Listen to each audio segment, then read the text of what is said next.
విద్యుత్ బాధుడిపై వైఎస్ఆర్సీపీ పోరుబాటుకు సిద్ధమైంది. విద్యుత్ ఛార్జీల పెంపునకు నిరసనగా రేపు రాష్ట్ర వ్యాప్తంగా ర్యాలీలు చేపట్టనున్నారు. అన్ని విద్యుత్ కేంద్రాల్లోని విద్యుత్ కార్యాలయాల ఎదుట ధర్నా చేయనున్నారు. ఇక చంద్రబాబు మోసాలపై గట్టిగా నిలదీయనున్నారు.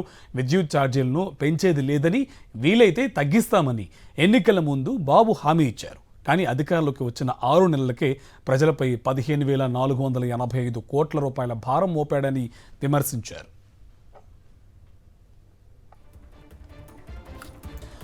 ఇదే అంశకు సంబంధించి మరింత సమాచారం మా కరెస్పాండెంట్ తాడేపల్లి నుంచి రవీందర్ మనకి డీటెయిల్స్ అందిస్తారు. రవీందర్, ఎన్నికల సమయంలో చాలా హామీలు గుప్పించింది కూటమి ప్రభుత్వం. ఆ ప్రభుత్వం ఏర్పడిన తర్వాత వాటన్నింటినీ కూడా ఎగ్గొట్టిన పరిస్థితి కనిపిస్తుంది. ముఖ్యంగా కరెంటు బిల్లులకు సంబంధించి ప్రజలపైన 15,000 కోట్ల రూపాయల భారం మోపింది. సో దీనిపైన రేపు నిరసన చేపట్టబోతుంది వైఎస్ఆర్సీపీ. డీటెయిల్స్ ఏంటి?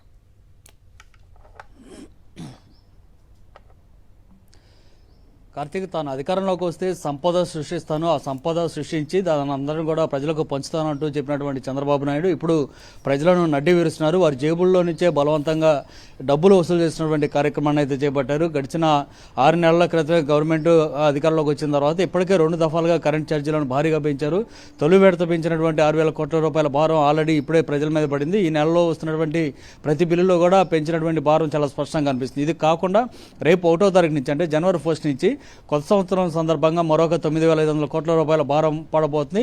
సో మొత్తం కలిపితే 15,500 కోట్ల రూపాయల భారం రాష్ట్ర ప్రజల మీద కేవలం ఈ 6 నెలల్లోనే పడినటువంటి పరిస్థితి కనిపిస్తుంది. సో ఈ పరిస్థితుల్లో రాష్ట్ర ప్రజలు తీవ్రంగా ఆందోళన చెందుతున్నారు. ఇంతటి దారుణమైన ప్రభుత్వాన్ని గతంలో మేము ఎప్పుడు చూడలేదంటూ కూడా వారు వ్యాఖ్యలు చేస్తున్నటువంటి పరిస్థితి. గతంలో కేవలం 200-300 రూపాయలు మాత్రమే కరెంటు బిల్లు వచ్చినటువంటి వారు కూడా ఇప్పుడు కనీసం తక్కువ 2,000 నుంచి 3,000 రూపాయల వరకు బిల్లులు కట్టాల్సినటువంటి పరిస్థితి అయితే ఏర్పడింది. వీరు కాకుండా అదనంగా ఎస్సీ ఎస్టీ కాలనీలో అయితే గతంలో 2,000 యూనిట్ల వరకు కూడా ఉచిత విద్యుత్తుని అందుబాటులో తీసుకొచ్చారు అప్పుడు ముఖ్యమంత్రి వైఎస్ జగన్. కానీ ఇప్పుడు చంద్రబాబు దాన్ని కూడా ఎత్తేసిన నేపథ్యంలో అదనంగా వస్తున్నటువంటి బిల్లులు చూసి తట్టుకోలేని పరిస్థితి ఎస్సీ ఎస్టీ కాలనీలో కూడా ఏర్పడిందంటే నమ్మశక్యం కాకుండా ఇది వాస్తవమైన పరిస్థితి. రాష్ట్ర ప్రజలు తీవ్రంగా మనోవేదనకు గురవుతున్నారు కేవలం విద్యుత్ ఛార్జీల కారణంగా. ఇది కాకుండా ఏప్రిల్ నుంచి మళ్ళీ సాధారణ కరెంట్ ఛార్జీల్లో భాగంగా మళ్ళీ పెంచేందుకు కూడా మరొక రంగం కూడా సిద్ధం చేసుకున్నటువంటి పరిస్థితి. సో ఇవన్నీ చూస్తుంటే అసలు ఏం జరుగుతుంది రాష్ట్రంలో? కేవలం ఈ కరెంటు బిల్లుల పేరుతోటి ఏ విధంగా చేయడం అనేది ప్రజలు కూడా నెత్తినోరు బాదుకున్నటువంటి పరిస్థితి. ఈ నేపథ్యంలో వైఎస్ఆర్ కాంగ్రెస్ పార్టీ పెద్ద ఎత్తున పోరుబాటుకు తెరదీసింది. రేపు ఉదయం పెద్ద ఎత్తున రాష్ట్రంలోని అన్ని నియోజకవర్గాల్లో కూడా విద్యుత్ కార్యాలయాల ఎదుట ఆందోళన చేపట్టాలని ప్లాన్ చేసింది. అందులో భాగంగా నిరసన ప్రదర్శనలు, ధర్నాలు ఎక్కడికక్కడ చేయబోతున్నారు. వైఎస్ఆర్ కాంగ్రెస్ పార్టీ సంబంధించినటువంటి కార్యకర్తలతో పాటు ఈ కరెంటు బిల్లుల బాధుడు గురైనటువంటి బాధితులు ఎవరైతే ఉన్నారో వారందరూ కూడా పెద్ద ఎత్తున ఈ కార్యక్రమంలో పాల్గొనే అవకాశం అయితే కనిపిస్తుంది. ఎందుకంటే కేవలం 6 నెలల్లోనే 2 సార్లు కరెంటు ఛార్జీలు పెంచి 15,500 కోట్ల రూపాయల భారాన్ని మోపడం అనేది సాధారణ విషయం కాదు. గతంలో చంద్రబాబు 2014 నుంచి 19 వరకు అప్పట్లో సర్దుబాటు పేరుతో వదిలేసినటువంటి 20,000 కోట్ల రూపాయల భారాన్ని జగన్ ప్రభుత్వం మీద పడినప్పుడు కూడా ఆయన ప్రజల మీద పడకుండా ప్రభుత్వం వైపు నుంచి ఆ సబ్సిడీలను డిస్కౌంట్లకు అందించిన పరిస్థితి. అది కాకుండా దాదాపు మరొక 47,000 కోట్ల రూపాయల వరకు డిస్కౌంట్లకు సబ్సిడీల మీద ఇచ్చినటువంటి పరిస్థితి కూడా ఉంది.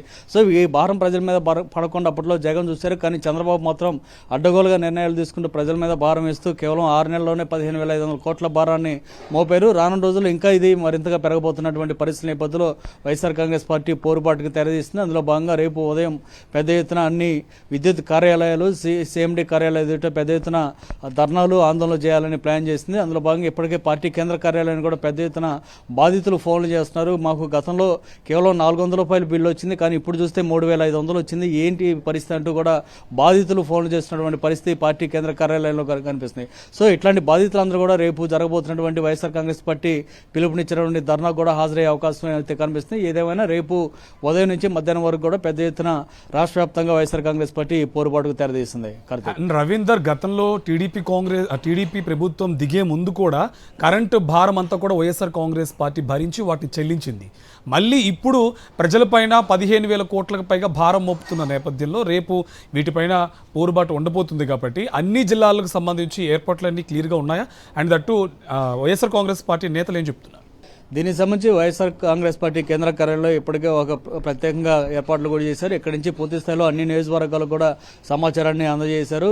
నిన్న సాయంత్రం కూడా YSR Congress party state coordinator Sajjala Ramakrishna Reddy party ముఖ్య నాయకులందరితో కూడా టెలికాన్ఫరెన్స్ కూడా నిర్వహించారు. రేపు జరగబోతున్నటువంటి కార్యక్రమానికి సంబంధించి బాధితుల తరఫున వైఎస్ఆర్ కాంగ్రెస్ పార్టీ ఖచ్చితంగా నిలబడాలి, వారి కోసం పోరాటం చేయాలని చెప్పి సజ్జల రామకృష్ణారెడ్డి చాలా స్పష్టమైన ఆదేశాలు కూడా జారీ చేశారు. అంతకుముందు కూడా వైఎస్ జగన్ దీనికి సంబంధించి ఒక సమీక్ష కూడా పార్టీ ఉన్నత నాయకులతోటి సమీక్ష కూడా నిర్వహించారు. ఎందుకంటే ఒక ప్రతిపక్షంగానే కాదు ప్రజాపక్షంగా నిలబడాలి, ప్రజలకు ఏ చిన్న సమస్య వచ్చినా కూడా వారి తరఫున పోరాటం చేయాలనేది వైఎస్ఆర్ కాంగ్రెస్ పార్టీ అధినేత వైఎస్ జగన్ ఆదేశం. ఆ నేపథ్యంలోనే పార్టీ శ్రేణులు కూడా అదే విధంగానే ముందుకు వెళ్తున్నాయి. అందులో భాగంగానే ఇటీవల మనం చూసాం రైతాంగ సమస్యలకు సంబంధించి జిల్లా స్థాయిలో కార్యక్రమాలను నిర్వహించారు. అప్పుడు పెద్ద ఎత్తున నిరసన ప్రదర్శనలు నిర్వహించారు. కానీ ఇది కరెంటు బిల్లు అనేది క్షేత్రస్థాయిలో ప్రతి ఒక్కరూ అనుభవిస్తున్నటువంటి సమస్య కాబట్టి దీన్ని నియోజకవర్గ స్థాయికి తీసుకెళ్లారు.